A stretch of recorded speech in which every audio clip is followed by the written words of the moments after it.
হাওড়া স্টেশনে গেছো কোনোদিন? নিশ্চয়ই গেছো। ওখানে দেখবে কিছু বসার সিট আছে। তো ওখানে যেসব মানুষরা বসে থাকে, ওরা নিজেদেরকে কি ভাবে ভাই, যেন জায়গাটা ওর বাপের, ওখানে যেন জন্মেছিল।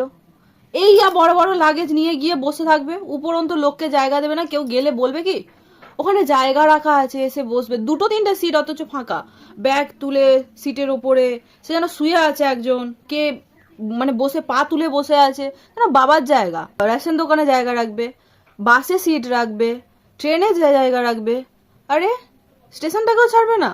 লিটারালি ভাই, কে থাকে, কে তোমাদের দিমাগটা খায় বলো তো?